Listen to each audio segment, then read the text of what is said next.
आंनि मुङा Anjali Basumatary आंखौ थुनलाइ मुलुगाव बयबो अनजु होननानैनो सिनायो आङो गाहायै खन्थाइखौनो लिरो खन्थाइनि बादैबो आङो सल' रायथाइ बेफोरखौबो लिरो दासिम आं खन्थाइ बिजाब गांबा सोरजिबाय आरो गांसे रायथाइ बिजाबबो दिहुनखांबाय खन्थाइ बिजाबनि थाखाय आङो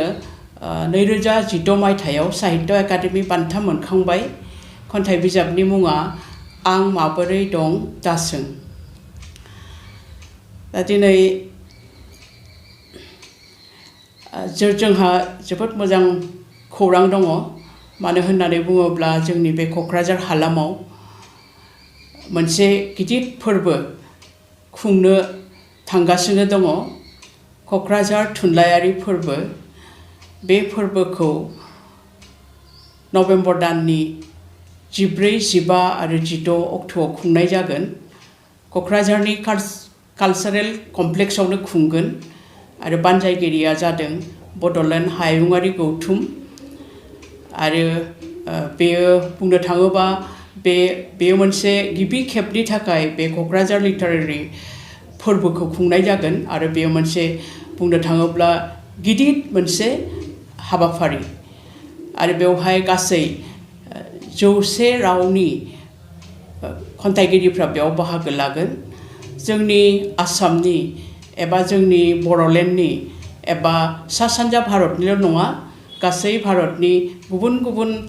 रायजोफोरनिफ्रायबो गोबां लिरगिरिफोर नुजाफैगोन बेनि बादैबो गुबुन हादोरनिफ्रायबो खन्थाइगिरिफोर नुजाफैगोन बेयो जोंनि थाखाय थारैनो देरगाथाव बाथ्रा मानो होननानै बुङोब्ला बेबादि थुनलाइयारि फोरबोनि गेजेरजों जोंनि गेजेराव मोनसे होलायनाय आरो लालायनाय जायो खालि थुनलाइल' नङा बेबादिनो कालचारेल एक्सचेन्जबो जायो हारिमुनिबो होलायनाय लालायनाय जायो गुबुन गुबुन जायगानिफ्राय फैनाय लिरगिरि बिथांमोनहा जोंनि राव थुनलाइ आरो जोंनि हारिमु आरो जोंनि जिउ खांनायनि आदब बेफोरखौबो मोनथिलांगोन आरो जों बिथांमोननिफ्राय जों गोबां थुनलाइनि बागै गोबां बाथ्रा मोनथिगोन बिथांमोननि खन्थाइफोरखौ जों खोनासंनो खाबु मोनगोन बेवहाय जिहेतु मुंदांखा लिरगिरिफ्रा नुजाफैगोन बिथांमोनखौ जों लोगो मोनफेराखै नाथाय बिथांमोनखौ जों बे हाबाफारियाव लोगो मोनगोन बिथांमोननिफ्राय जों थोंजोङैनो जों बिथांमोननिफ्राय खन्थाइ खोनासंनो मोनगोन आरो बेबादिनो बियो जोंखौ बा जोंनि लिरगिरिखौ जोंनि लाइमोन लिरगिरिफोरखौ थुलुंगागोन आरो बेबादिनो जोंनो मोनसे लिरनाय फोसावनाय फरायनाय बेफोरनि सायाव मोनसे जोंनो मोनसे थुलुंगा होफैगोन थुनलाइयारि फोरबोआव लिरगिरिफ्रा गावजों गाव लोगो मोनलायनायनि गाव गावनि सोरजिफोरखौ खोनासंलायनायनि मोनसे खाबु थायो दा जोंनि बे क'क्राझार थुनलाइयारि फोरबोआव जोङो गोबां गुबुन गुबुन हादोरनि बा गुबुन गुबुन रायजोनि मुंदांखा लिरगिरिफोरखौ लोगो मोननायनि जों मोनसे खाबु मोनगोन आरो बेजों जोंनि थुनलाइगिरिफोर जोंनि लाइमोन लिरगिरिफोर बिथांमोनहा बयबो थुलुंगाखांगोन आरो बुंनो थाङोबा बियो थुनलाइ सोरजिनायनि मोनसे थासारि जोंनो होफैगोन आरो बे खाबुखौ जों बयबो लानो रोंनांगौ जों बेयाव बयबो बाहागो लानांगौ जायफोर बिथांमोनहा खन्थाइ फरायगोन बेनि बादैबो खोनासंगिरि बिथांमोनहाबो बेयाव बयबो बाहागो लानांगौ मानो होननानै बुङोब्ला जों बेफोरनिफ्राय गोबां बाथ्रा जों सोलोंनो हायो आरो जिहेतु